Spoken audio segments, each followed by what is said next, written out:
All right, welcome back this week.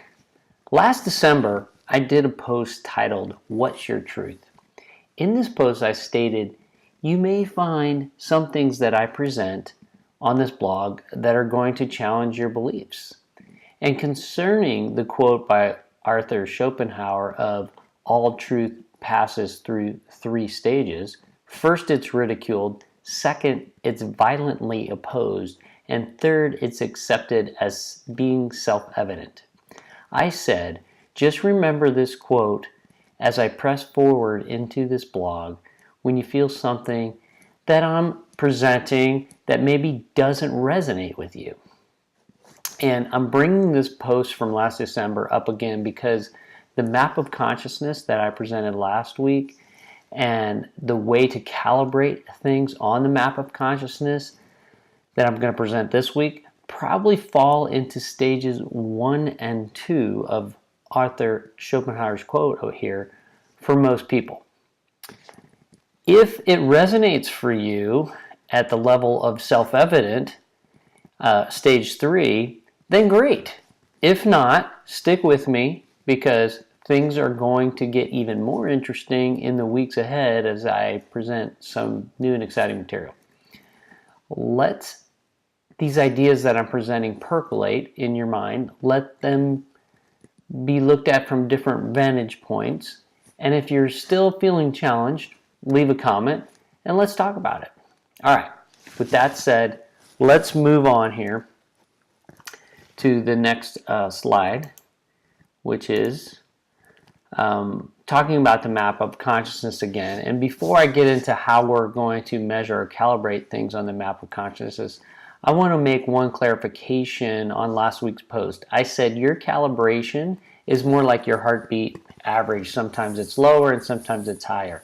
This was a little bit inaccurate. So to clarify, your level on the map of consciousness is relatively stable throughout your lifetime based upon a lot of muscle testing that we're going to talk about today, based upon a lot of calibrations that were done by Dr. Hawkins throughout his career and working with the level of consciousness and the map of consciousness.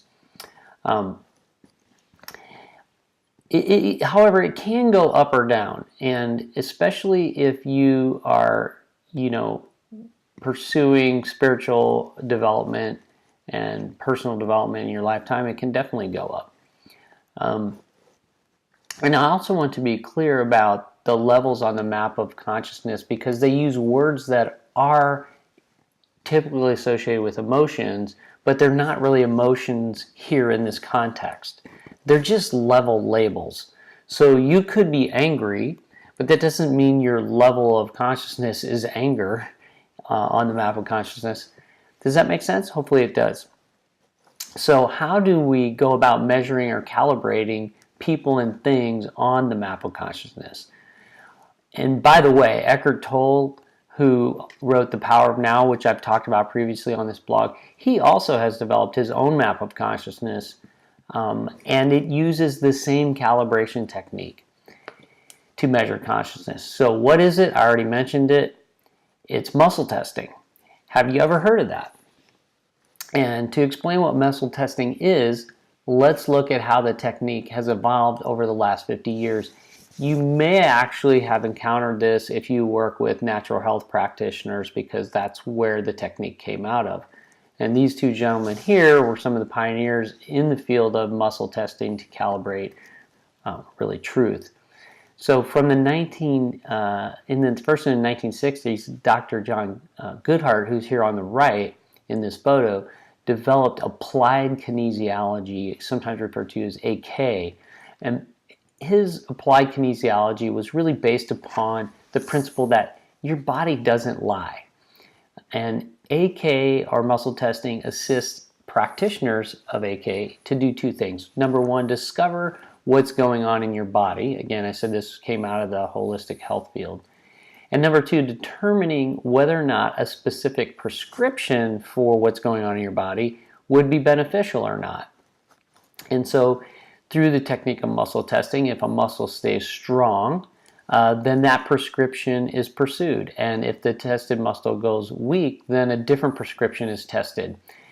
In reality, I think in my experience working with practitioners that practice muscle testing, they already know intuitively whether a prescription is going to work for you or not, and they just use muscle testing as a confirmation of what their intuitive knowingness already is.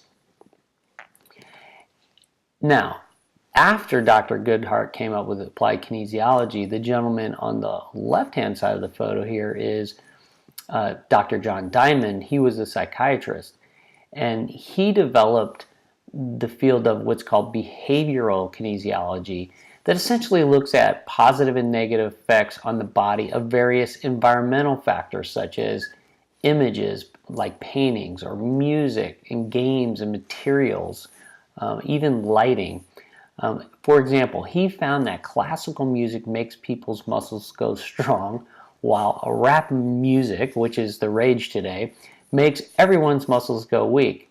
So I'm not sure why you would listen to rap music, but it's a fad. In summary, behavioral kinesiology implies that everything we interact with in our environment either strengthens or weakens our muscles. In other words, our life energy. All right, so now back to Dr. Hawkins and the Map of Consciousness. So around the same time as Dr. Goodhart and Dr. Diamond, Dr. David Hawkins was studying the things that these gentlemen were developing in applied kinesiology and behavioral kinesiology, and he noticed something interesting with people that were doing in-depth spiritual development work. Contrary to what behavioral kinesiology indicated, these people that were spiritually developing themselves did not go weak in the presence of fluorescent lights. And from this finding, Dr. Hawkins deduced that as people developed themselves spiritually, i.e. raising their levels of consciousness, they must become stronger.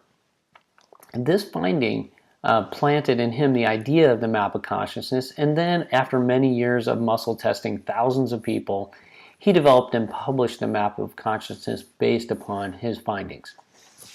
All right, so that's kind of the background here, and there are a number of details to be learned to master muscle testing, but here are some of the basics.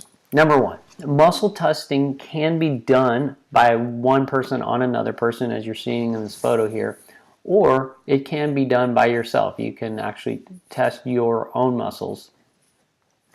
And the way that you would do it to determine whether something's true or false or good for you or not good for you is you use a statement, not a question. So, for example, I might say, I am male, or my name is Peter. And then to test the strength of the target muscle relative to that statement. In the case of my example here, my target test muscle would stay strong because I am male and my name is Peter are true statements. If I said my name is Kathy, my muscles would go weak. And then in the decades of research on the topics, Dr. Hawkins really calibrated thousands and thousands of people and things which he chronicled in his book, Truth versus Falsehood. So that's another interesting read if you're up for it. And all right, now I get at this point, some of you may be very skeptical, and like me, when I first learned of muscle testing, I had questions about things like, wait a minute, how and why does muscle testing work?